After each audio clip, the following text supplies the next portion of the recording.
Getting by with LSR. Work is done for the day, so now we are here for you. Decompress, celebrate, and pat yourself on the back. Our radio station can be your post-work treat. This is Leeds Student Radio, filling your eardrums with what matters. Listen live on thisislsr.com. Or tell your smart speaker, play Leeds Student Radio.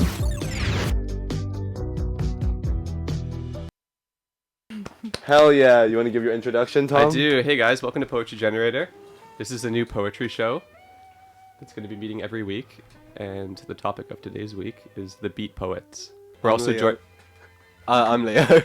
I'm Orla. And yeah, we're Poetry Generator. So yeah, this week's about the beat generation.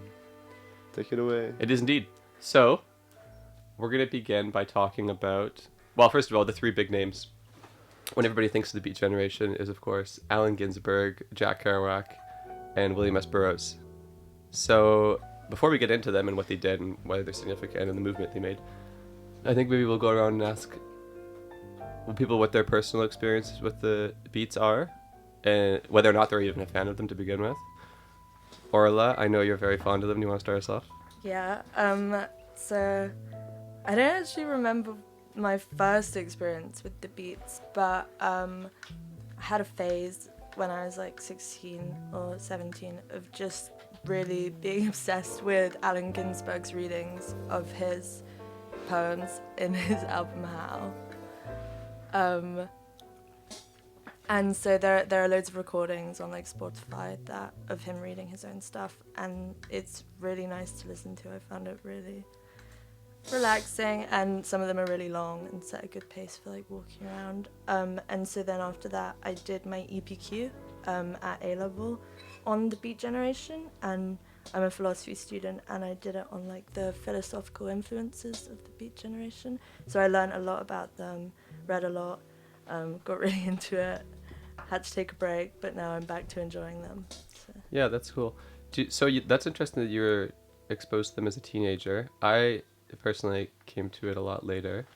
Were you reading any other poetry before that, or was this like your first major introduction to American poetry? This was my first big introduction to American poetry, definitely. I was interested in the period that the beats were in as well, yeah. like as a historical thing. Yeah.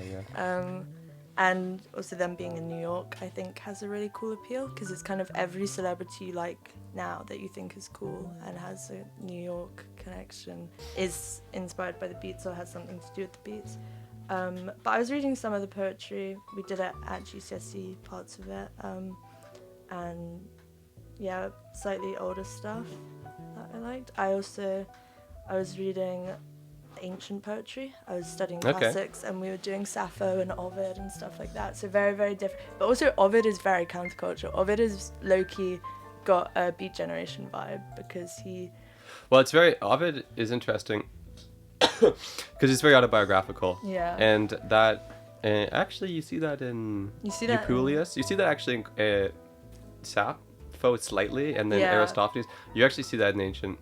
Sappho's fragmentary though, whereas Ovid is so well preserved that you know who he is. That's true. And you just know a lot about him. Sappho's is really good, but it's like something that would be carved in a plate that they've found, and it's literally like one line or something. Yeah, that's true.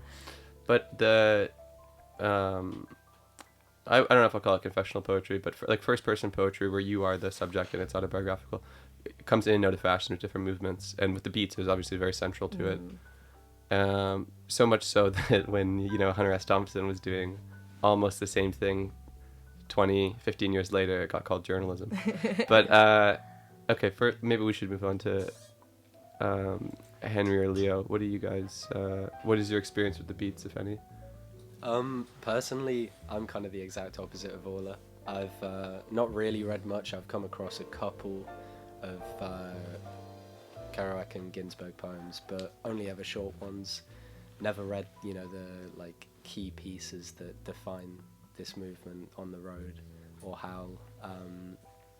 And so, for me, I know vaguely what they're about and kind of their influence, but in terms of a personal connection to this movement, I've got pretty much next to nothing. Well, you came to the right spot then, because after this you're going to be a certified beatnik. What about you, Henry? This is a confession, but I actually know absolutely nothing about them besides that they were pederasts. Okay. They smoked a lot of cigarettes. Yeah.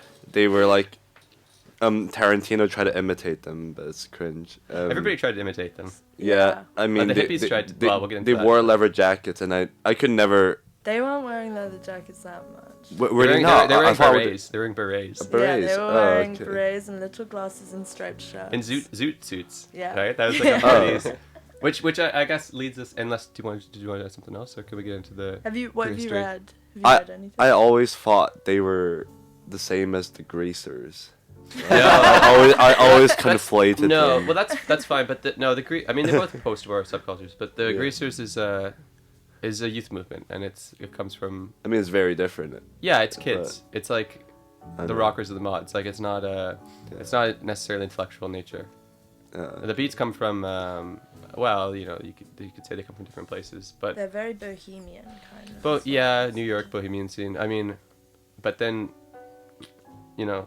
they all brought something different to it. The one thing that we could really call like a precursor to it is just the culture that's around bebop. Yeah. So like now we're getting to jazz history, but as many people know, in the 30s there was big band swing, like Benny Goodman and Duke Ellington and stuff. And then during the war, nobody had any money, and so I don't think there's a lot of human resources hanging around either. So small ensembles became more common, and then and also the music developed into something more abstract, where it's less about entertainment and more about expression, and it became very fast-paced and turned into this style of jazz today we'd call bebop. And there was, I guess, like a bunch of lingo that went hand in hand with that. There was Black American lingo, but it kind of quickly got adopted by other people too, and it became like a quasi-intellectual thing for some reason. And that mid-40s, well, I guess you'd call it late 40s, New York art scene is where the beats first came from. So this, I guess, would be a good time to get into the three central figures. The first, chronologically, would probably be William S. Burroughs. Yeah. So there is actually, this is really interesting. Do you He's guys... the guy with the apple on the guy's head, right? Yeah. And Yeah, on he his shot it wife's off. head. So, His wife's Orla, head, do you yeah. want to tell this story if you know it? Yeah. So Yeah. it was when they were in Mexico or something. Yeah. Like that. And so it was Burroughs and his common law wife at the time. So they weren't like, they were like common, because he wasn't gonna have an actual wife. But so they were in Mexico and Living in Mexico. yeah, I think so. And they were probably, I don't know what drugs they were on. but Benza. yeah. And Always Benzodrine. Yeah, but then speed. sometimes other things as well. Right. I have a thing on Benzodrine. Oh, do you? Yeah. Because it got really popular in the war for keeping soldiers awake. Oh, interesting. And that's where it comes from. And so it is speed.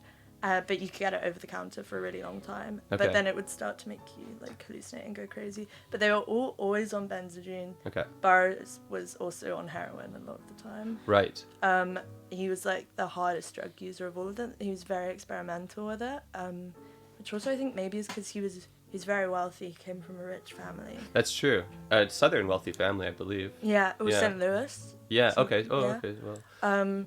But yeah, they were in Mexico and they were doing, I can't remember what it's called, but where you shoot.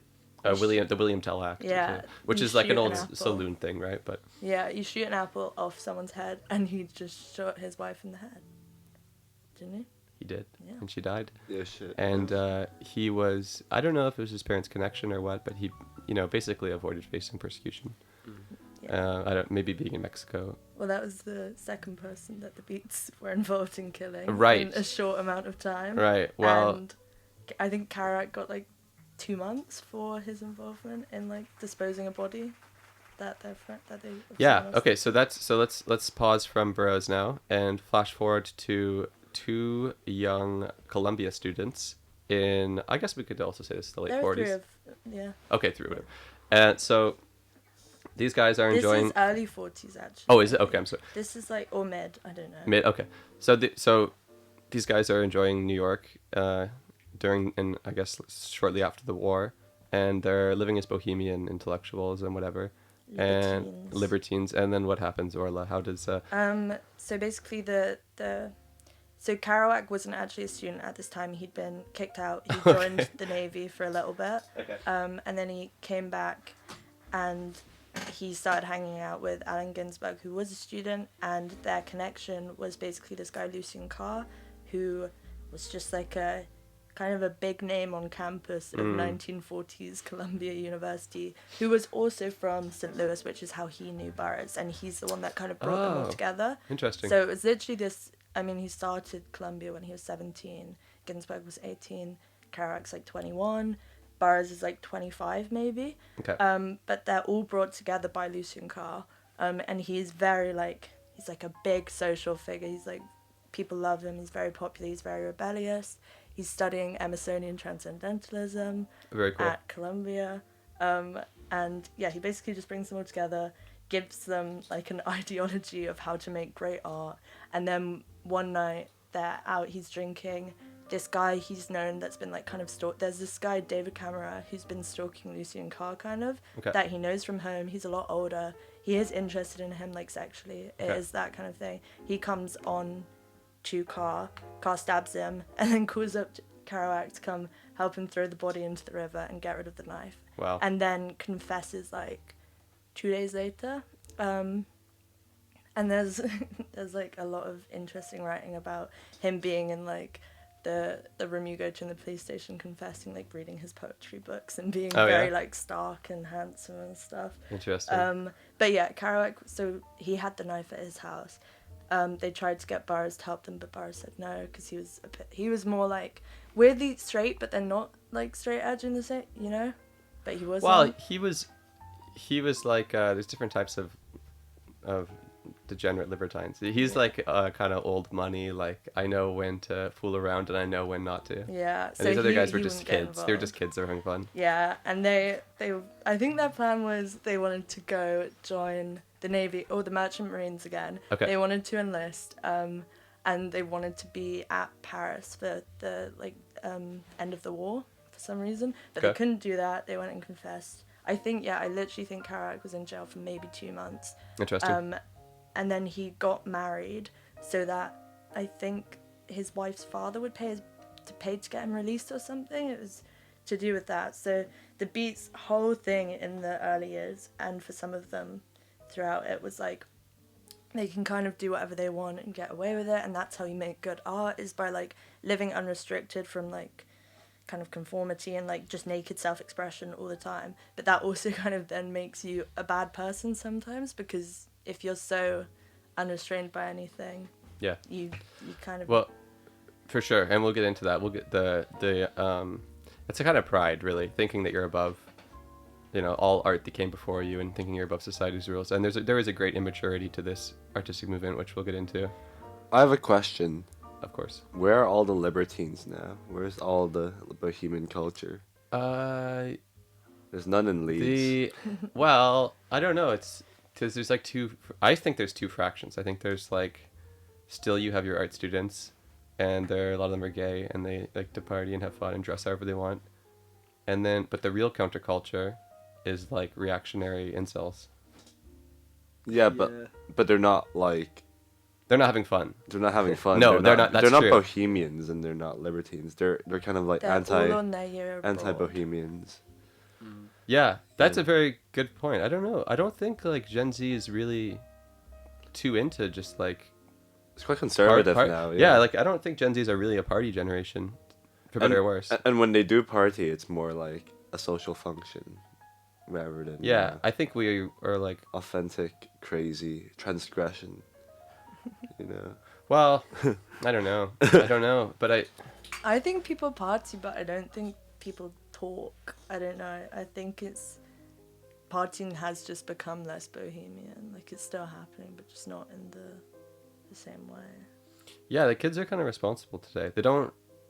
like have as much sex and take as many drugs as they used to, This is true. which I don't know why.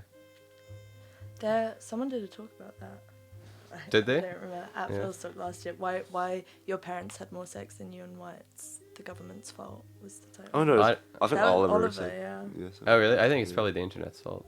Yeah, it's But also like when COVID. People don't know how to talk to each other though. A lot of the time, when they were like growing up and gaining a lot of their social skills in the middle of the pandemic. yeah. I think that has stunted a lot. Of That makes people. sense. I'm so glad that I'm like, cause I'm slightly older than you guys, so I was able to experience like clubbing and dating and everything before COVID, and it like I don't know because I wasn't in the UK at the time, but I can say at least like Canada never recovered. Mm. It was like it's different now than it used to be. No, I think a lot of people involved in the music scene, I think, have a similar idea. Yeah. I think the UK has had a cultural boom though post pandemic, especially with music. Yeah. Film. There's a lot of really good bands I in think 2020 yeah, coming out of the UK. They've really like. I think the UK is probably like. I think even in the 2010s, I think it wasn't even great No, for it. I don't know why, but the pandemic just like unleashed a lot of energy. there were, well Like, after it, I think. in the late 2010s we had the start of hyperpop, which was kind of like as American as it was British. Yeah. But that was really cool, and that continues to this day.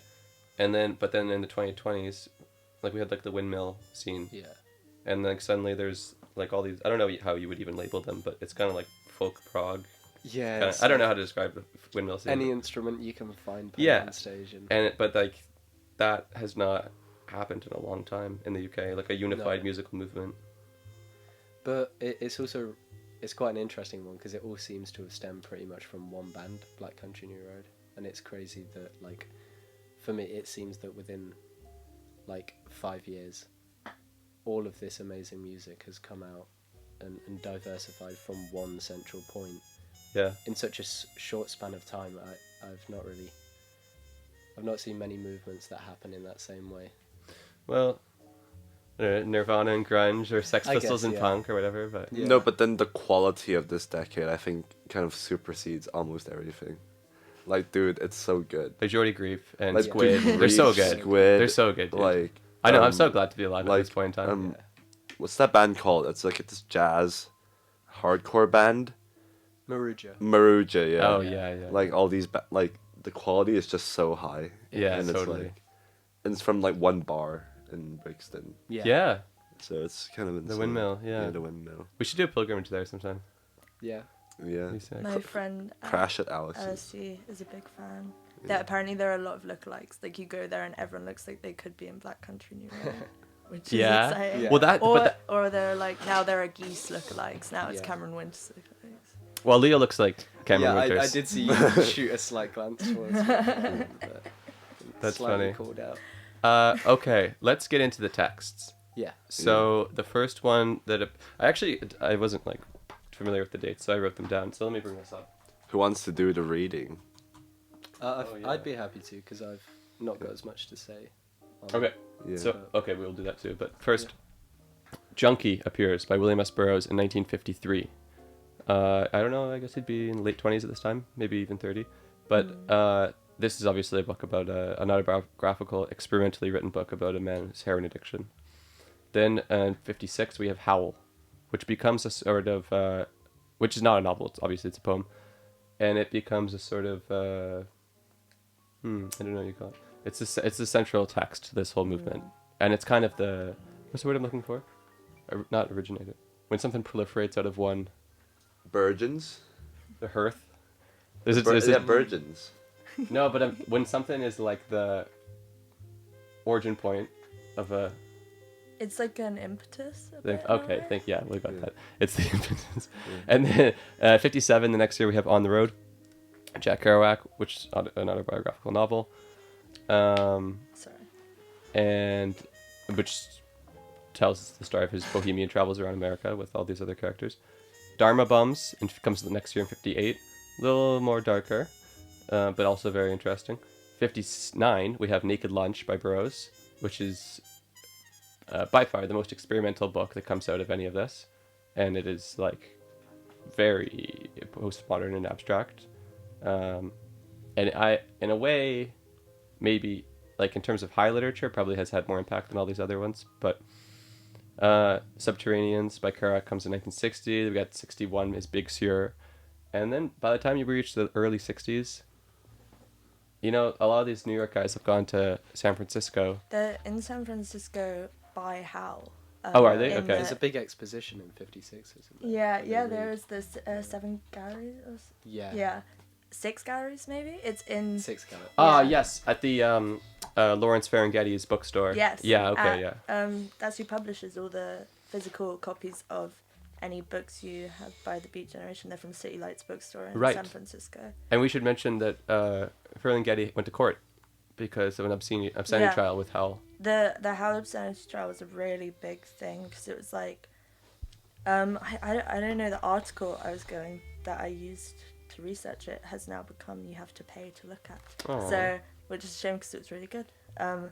But it was a huge thing because he was put on trial for obscenity. He won, Jack Kerouac and Lawrence. I don't know how to say Ferlinghetti, I think, is how it's... Ferlinghetti. It might be Ferlinghetti, though. Yeah, I don't know. But they ended up winning the trial, and it wasn't obscene because of it's art. Yeah, and what's interesting is the previous year, I should say, 55, Lolita went on trial, Nabokov's novel, in the UK, and it was deemed publishable. They allowed that. And then in 56, Howell. So those are both two pretty big. I think there was also more of an outrage of kind of just the circles that the Beats were in and Yeah. were moving with. It was people who were outwardly gay, black, Jewish people. Not a great time to be any of those things in America in the 1950s. Yeah. So it was a bit more, kind of more that they were just openly being not, wasps. That I think upset people enough to take it to trial. Yeah. Do you have anything to add, Henry? Or maybe this would be a good time to hear some of the poetry itself. Yeah. Yeah, okay. Is there a way we can load up October on the Railroad Earth? Here? It might be here, I don't know. Nah, it's safer to just have someone, because I don't want to exit out of this. Do you want me to read it off my computer, or do you want me to find Read a way it. to play it and then have the mic beside the speaker? I think you should just read it. Steve Allen's playing piano behind it, and it kind of gives it a certain effect. Yeah. It is very good. If I sorry for the interruption, people. If I put my mic in front of my speaker, will it pick it up? You can try. Okay, let's try this. Let's try this. Worst case scenario, we've got Miles Davis on in the background. You can substitute. Yeah, but there's a way Jack Kerouac Yeah, reads his poetry that is really because he's so he's The one most of the guys high that's most def way jazz to have inspired. done this is to actually download the YouTube video beforehand and put it in here. Okay, we'll do that in the future. But, yeah. I'm getting my VPN's in Japanese, so I'm getting anime ads. So just 1 second.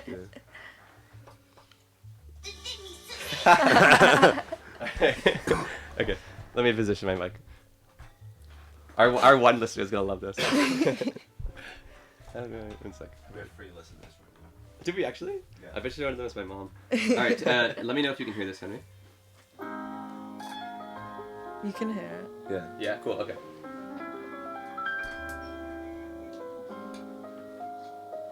This is 7 minutes, so get comfortable. There was a little alley in San Francisco, back of the Southern Pacific Station at 3rd and Townsend. In red brick of drowsy, lazy afternoons with everybody at work in offices, in the air you feel the impending rush of their commuter frenzy. As soon they'll be charging en masse from Market and Sansom buildings on foot and in buses, all well-dressed through working man Frisco of walk-up truck drivers.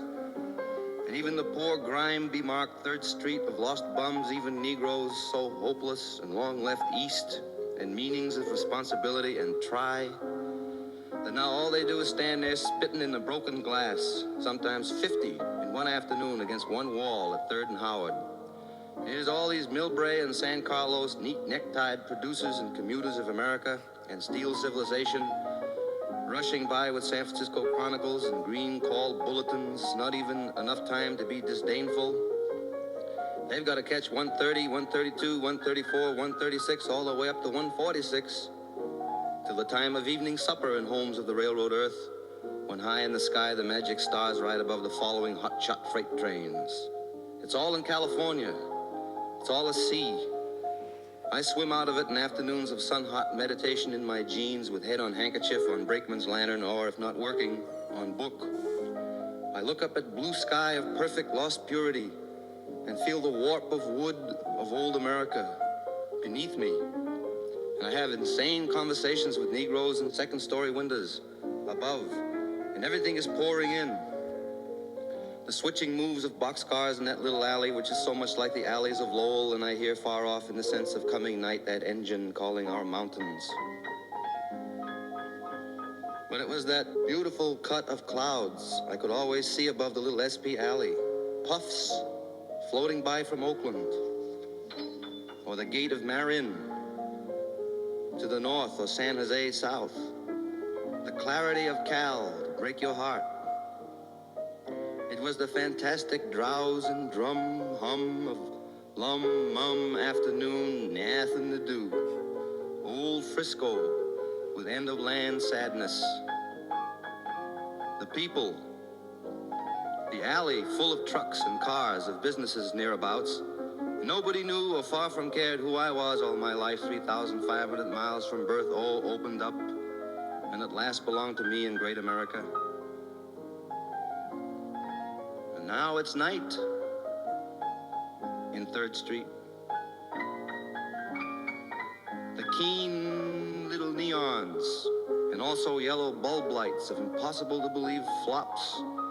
The dark ruined shadows moving back of torn yellow shades like a degenerate China with no money.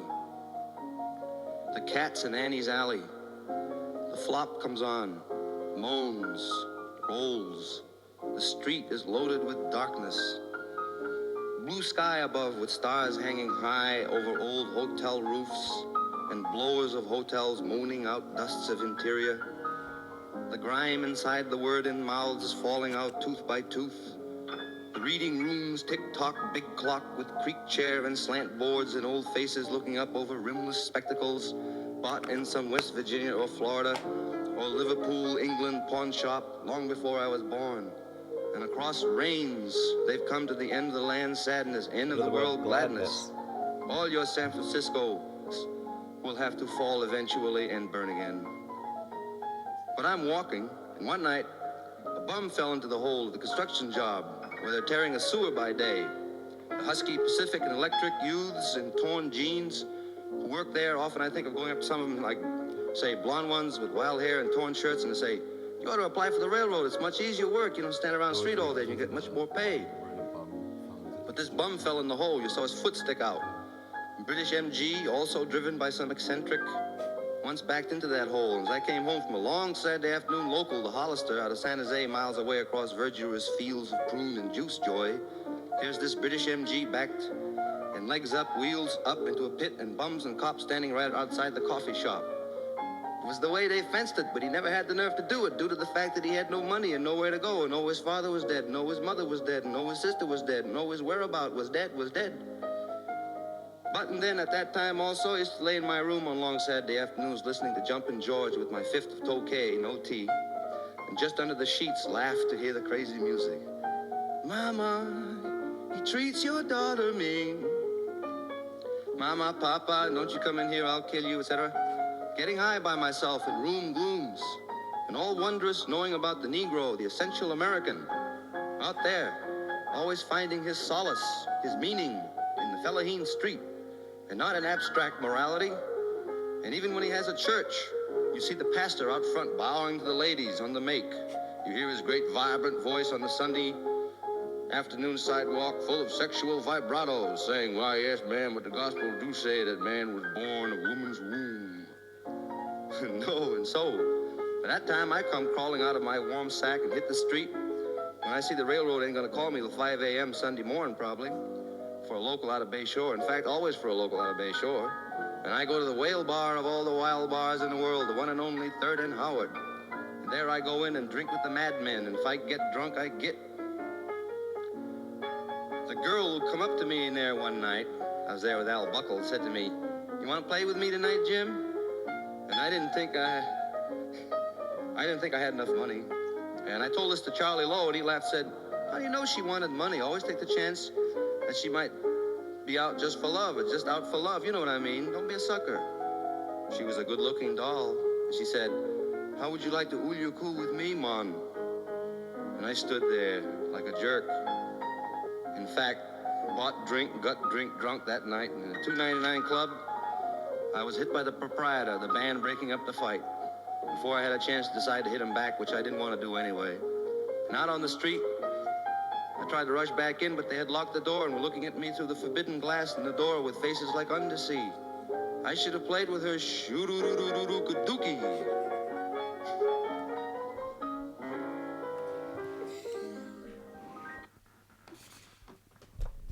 And we're back. That was interesting. It was, wasn't it? Yeah. It's very rhythmic. I think the Yeah. piano, the way he speaks it, it's.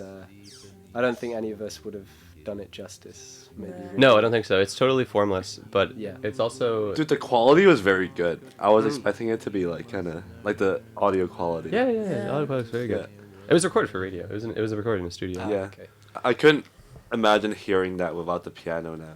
Yeah. Some of the ones So- he reads don't have any music in the background, but his voice is very rhythmic. Like it. I have a quote from him on the way he writes, which is that he writes with no periods but vigorous space dash separating rhetorical breathing, then in brackets as jazz musicians drawing breath between outblown phrases. So it is meant to be like Musical. Yeah, it's meant to be like jazz as well. It's meant to be very improvisational, and it's got a beat to it. That's why it's Yeah. beat. You know what? I just realized this. I didn't. Wait, why are they called the Beat Generation?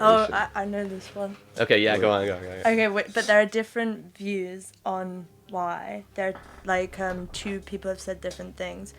One of them's where it's like, I'm so beat, like you're tired, Yeah. you're exhausted, because Yeah. it's like, oh, people are wearied by like post-war America. They're That's what so Ginsberg beat. himself said. Yeah. Yeah. And then Kerouac talks about in another. There's a poem about the Beat Generation that he has read like that, where it's a lot more emphasis is put on the beat, as in like the rhythm, the style of the words.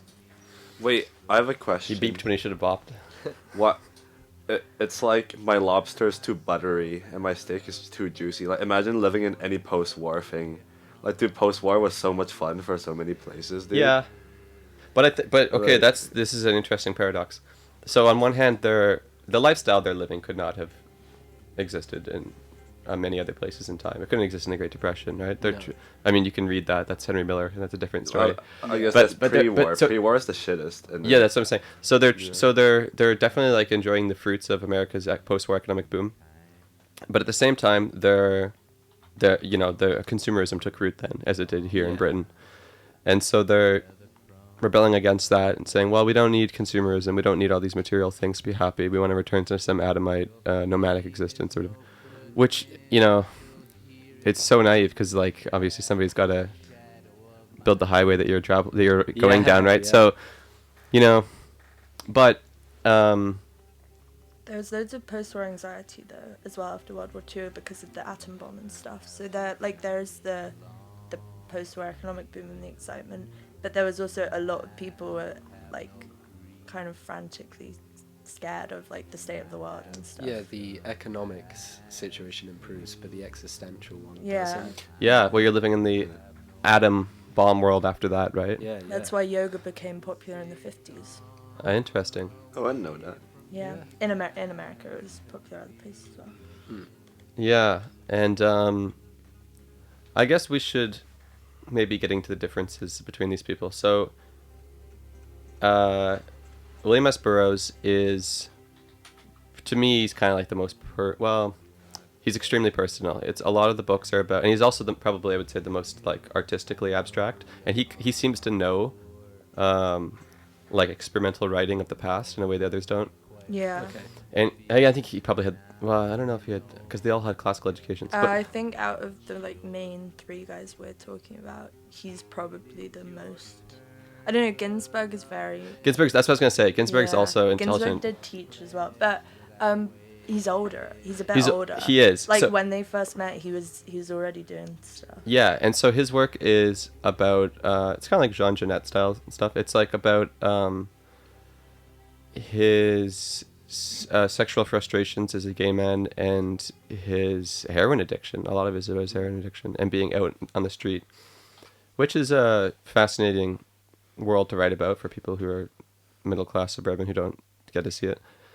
And then Kerouac is more kind of the most pure beat, in that it's very autobiographically documenting his travels and trying to have find meaning really in kind of.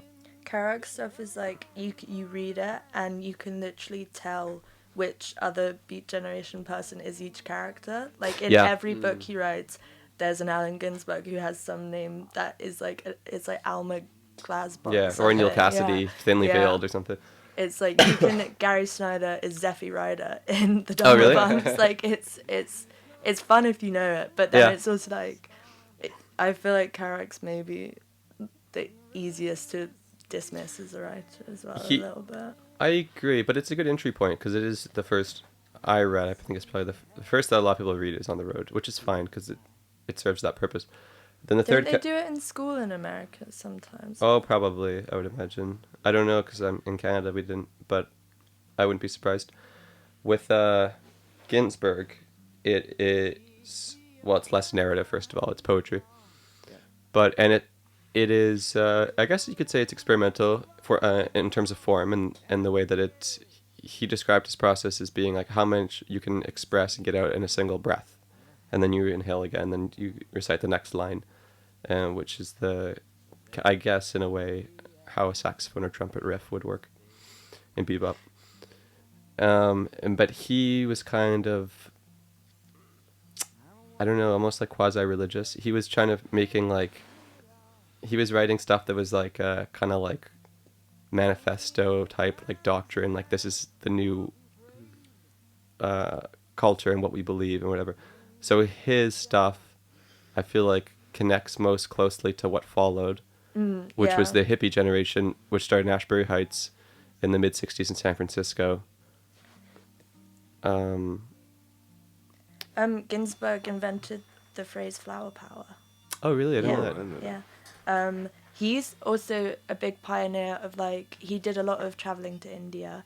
They all got very into Zen Buddhism in the late 50s. Kerouac got really into it, but then he was like, I quit Buddhism because it doesn't appreciate women, which was just like he wasn't getting to have sex the way he wanted to without being criticized. Alan Watts majorly criticizes everything Jack Kerouac does and writes when he's a Buddhist, because he's like, there's such a good quote, I need to find it. It's Alan Watts on Buddhism, and he's like, he was always a shade too self-conscious, too subjective, and too strident to have the flavor of Zen, which is like, you can just have. That's interesting. Yeah, because it is so much, this whole movement is like painfully self-aware. Yeah. Well, in a way it's mature, but nevertheless it's still painfully aware. They're like constantly thinking like, well, who am I compared to previous people and then like, what is it that I believe?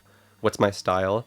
So I don't know if that lends itself to Zen. Kerouac also grew up as like a very insecure French Catholic guy. It's like what he's saying by him being what Alan Watts is saying by saying he's too self-conscious is Alan Watts in one of his writings, he's like, you need to be so comfortable in the culture you're in and in your place in the culture that you were born into that you can then go and appreciate a different one properly. Like you can't turn to Buddhism because you're unsatisfied with the way or you're like on the edge of your Catholicism. You can't, totally. It doesn't give you answers. Yeah. And that's you what's have to be like settled. Yeah. Exactly. Yeah, that's what Salinger did too. Yeah. With his, I don't know if he was Jewish or Catholic, but I think he was Jewish, but I know he was half. I don't know which religion he was grew up with, but Salinger did the same thing, and he gave himself to Buddhism when within his case, it's probably a PTSD thing from the war because he was in all these, he was like impassioned on all these terrible battles. But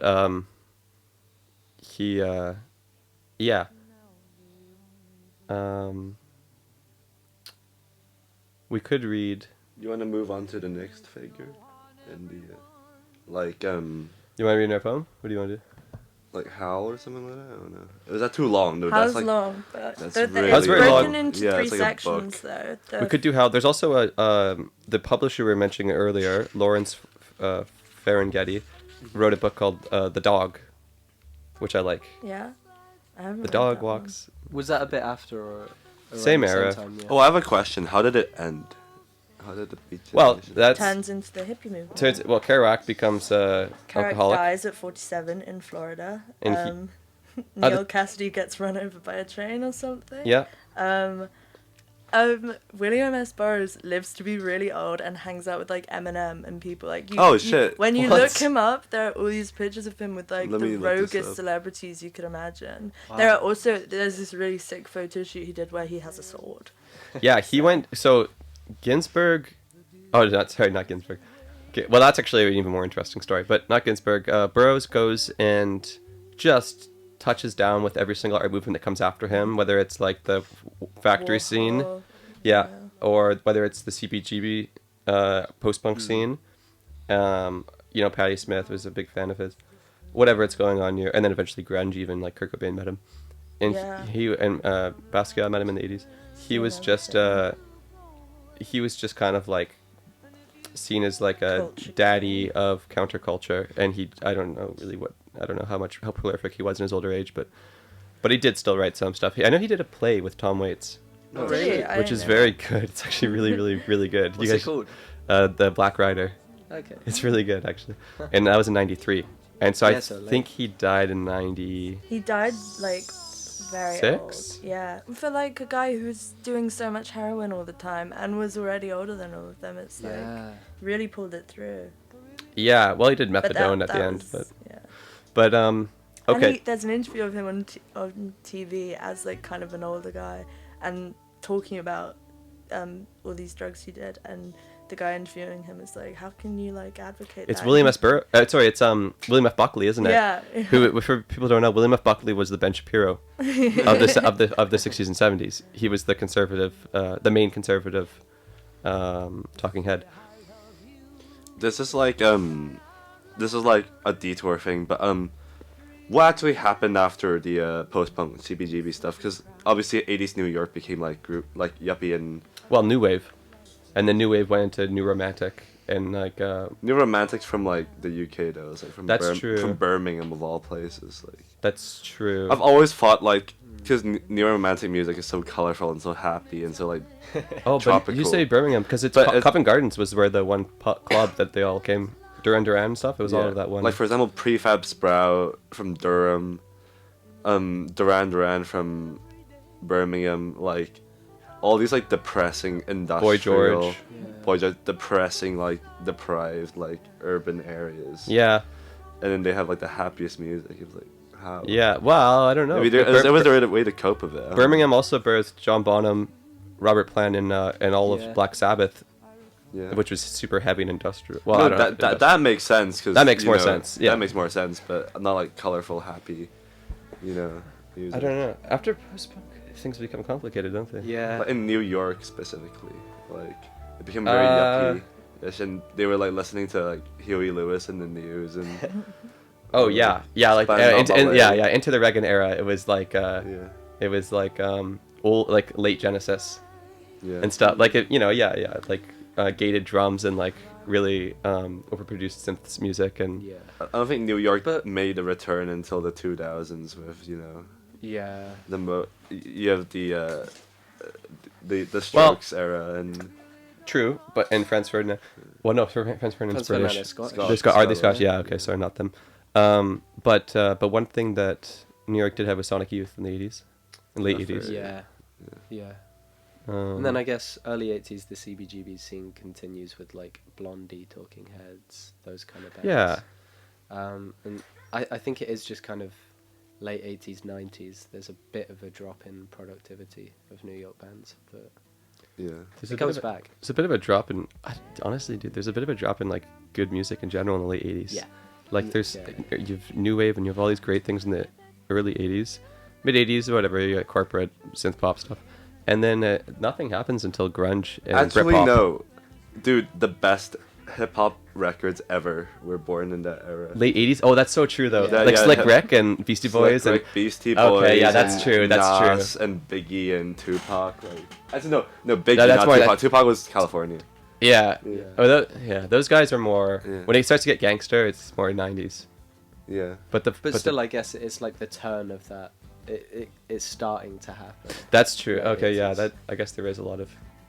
Yeah. There's a lot of like jazz fusion, but there was in the 70s too. So I don't know. Yeah. fair. Okay, I think we have like 15 minutes left. 10. 10. Okay, let's do one more poem. Yeah. Can we do the dog? Yeah. Okay.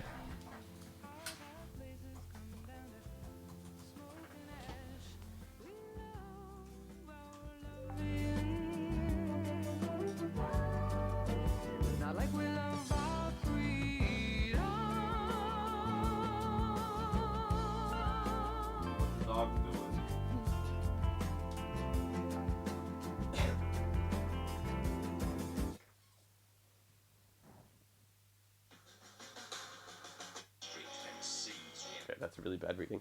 I'm gonna play it from my phone because I have a particular recording in mind that I know is decent.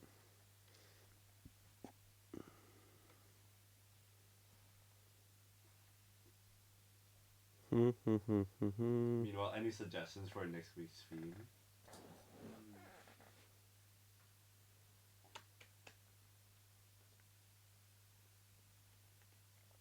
Come on, guys. Yeah. Yeah, I don't know. Do you guys want to cover? And I've thought about this for a while. What do you know about like immediate post-Soviet literature? Like it became really postmodern and wacky. What kind of and shit. writers? Huh? What kind of writers? Sorry? Who were the writers? I forgot, but it was some Slavic name. Okay, fellas, we'll do this quick. Dog.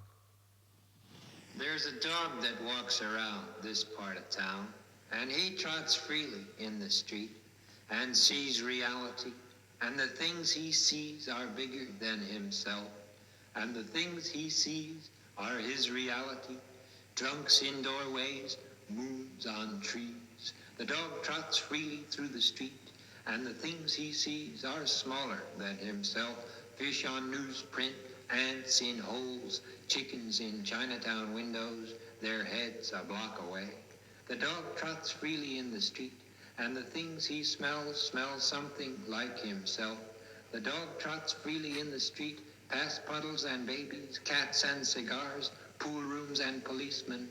He doesn't hate cops, he merely has no use for them, and he goes past them and past the dead cows hung up whole in front of the San Francisco meat market. He would rather eat a tender cow than a tough policeman, though either might do. And he goes past the Romeo Ravioli factory and past Coit's Tower and past Congressman Doyle. He's afraid of Coit's Tower, but he's not afraid of Congressman Doyle. Although what he hears is very discouraging, very frightening, very absurd to a sad young dog like himself, to a serious dog like himself. But he has his own free world to live in, his own fleas to eat. He will not be muzzled. Congressman Doyle is just another fire hydrant to him. And he will howl when he feels like howling.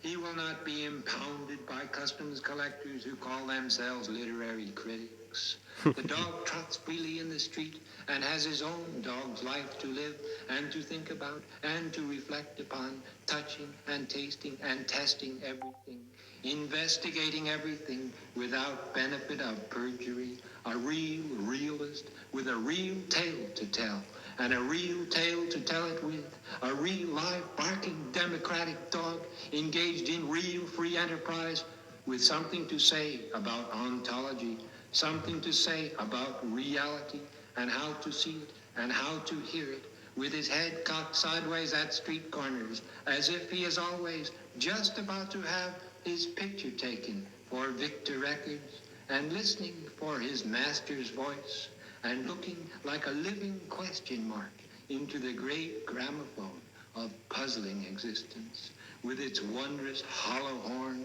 which always seems just about to spout forth some victorious answer to everything. There you have it, folks. You can hear how similar it is to How in some Yes. sections. Like even I think also the reading, they're both from New York, so the Ginsberg's voice is like crazy when he reads. I love it, and I think he's got it too. Yeah. Would you like to be the dog? Well, I think we already are, aren't we? I want to be. Yeah, we should be the. I think. Yeah. That's our Oh, aspiration. speaking of which, I have a gift from my. Well, it's actually not a gift for you. It's a gift that somebody gave me. But I'm just gonna show it to you. Oh. It's my Chinese roommate gave me this. Oh, which lovely. for those who are So listening, cute. it's a who are still listening. It's It's not a dog. It's not a dog. It's a plush horse. Is Yeah. it the year of the horse? Because we're entering the year of the horse in the Chinese New Year in I think 2 days. Yeah, that's not my year. I'm the year of the rooster. I'm year of the rabbit.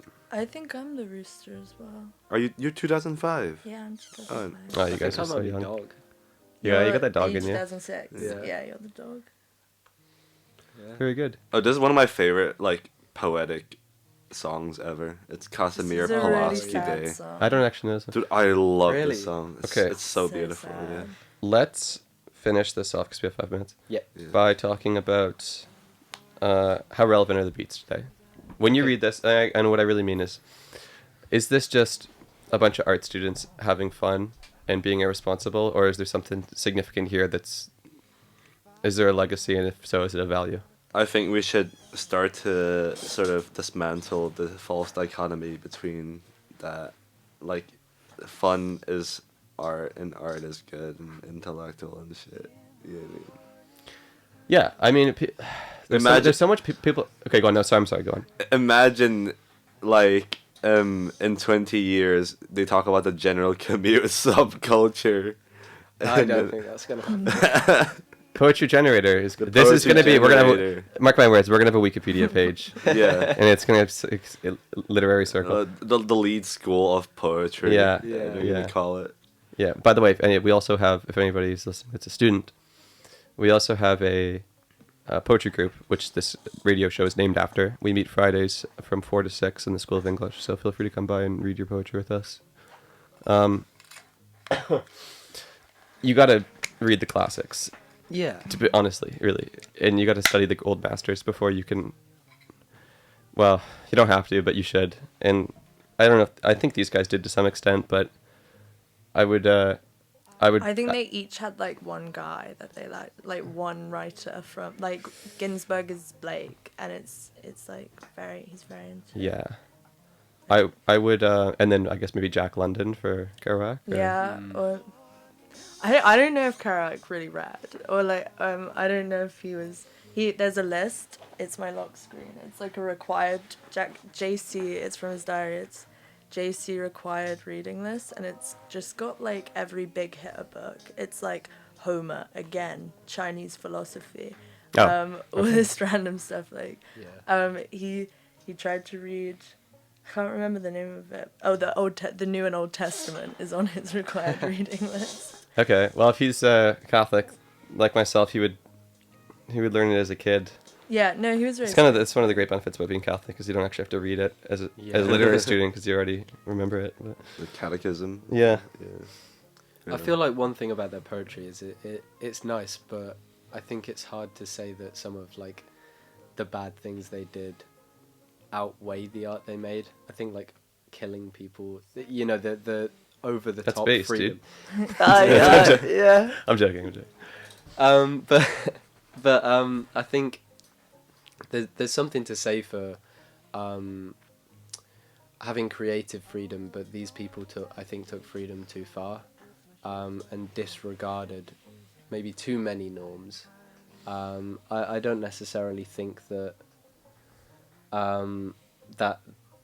that's required to make good art, and I think they used possibly the self-expression thing is as a really bit of a used. crutch. And also they have all these transcendentalist ideas that like man is born good, man is naturally good when they're not conforming to societal norms. Yeah. Like, societal powers are corrupting or whatever. Yeah. And so it's like if you're walking around being like, I'm a good person, heaven exists on earth, like inspired by the transcendentalism, and then you're also like my naked self-expression, they literally I know we It's have shameless, to isn't it? finish in a second, but I wish we there's- didn't have to finish. Yeah, but there is like I mean, so we can carry on the talking. new vision thing has three Yeah. rules. Naked self-expression is the seed of creativity. The artist's consciousness is expanded by the derangement of the senses, and then 3 is art eludes conventional morality. That's the 3 rules that they called the new vision when they was in Columbia and they were writing their like, Okay. manifesto.